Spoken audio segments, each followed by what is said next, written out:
মৃত্যুর পর প্রথম ৪৭ দিন কি হয় আত্মার? গরুড পুরাণে যা জানিয়েছেন নারায়ণ। শাস্ত্র অনুসারে মৃত্যুর পর বিদেহী আত্মা প্রথমে যমলোকে যায়। কিন্তু যমলোকের পথে এই যাত্রা করতে আত্মার ৪৭ দিন সময় লাগে। জেনে নিন গরুড পুরাণে কি বর্ণনা আছে এই। মৃত্যু হল জীবনের এক পরম সত্য। প্রেম, অর্থ, শ্রদ্ধা, খ্যাতি, মানুষের জীবনে আর কিছু আসুক বা না আসুক, মৃত্যু আসবেই। যে জন্মেছে তার মৃত্যু অনিবার্য। প্রতিটি জীবিত প্রাণীকে একসময় না একসময় এই পৃথিবী ছেড়ে চলে যেতে হবে। তবে মৃত্যুতে শুধু এই দেহের বিনাশ হয়, আত্মা অবিনাশী, আত্মা অবিনশ্বর। গীতায় আত্মার এই রূপ তুলে ধরেছিলেন শ্রীকৃষ্ণ। তিনি বলেন, মৃত্যুতে আমাদের দেহই শুধু ফুরিয়ে যায়, আত্মা নয়। এখন প্রশ্ন হল, আত্মার যদি মৃত্যু না থাকে, তাহলে দেহের মৃত্যুর পর আত্মা কোথায় যায়? এই বিষয়ে বিস্তারিত ব্যাখ্যা আছে হিন্দু ধর্মের আরেকটি গুরুত্বপূর্ণ গ্রন্থ গরুড পুরাণে। গরুড পুরাণে শ্রীবিষ্ণুর বাহন গরুড পাখি তাঁকে প্রশ্ন করেন, নারায়ণ, মৃত্যুর পর আত্মার সঙ্গে কি হয়? মৃত্যুর কতদিন পর আত্মা যমলোকে পৌঁছয়?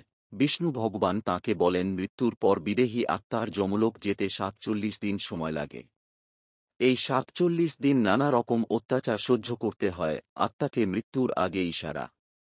যখন কোনো ব্যক্তির মৃত্যু কাছে এসে যায়, তখন প্রথম তাঁর কথা বলার ক্ষমতা হারিয়ে যায়। এরপর সেই ব্যক্তি নিজের সারা জীবনকে যেন চোখের সামনে ছবির মতো দেখতে পান। এই সময় দুজন যমদূত আসে আত্মাকে যমলোকে নিয়ে যেতে। দেখতে পেয়ে আত্মা দেহ ছেড়ে বাইরে বেরিয়ে আসে। তারপর যমদূতেরা আত্মার গলায় দড়ি বেঁধে তাঁকে যমলোকের পথে নিয়ে যায়। মৃত্যুর পর ১৩ দিনে পিণ্ডদান কেন জরুরি? মৃত ব্যক্তি যদি জীবদ্দশায় পাপ করেছেন থাকেন, তাহলে যমদূতেরা তাঁকে নানা অত্যাচার করতে করতে যমলোকের দিকে নিয়ে যায়। গরম বাতাসের মধ্যে দিয়ে অন্ধকার পথ ধরে যমলোকের উদ্দেশ্য গমন করতে হয় আত্মাকে।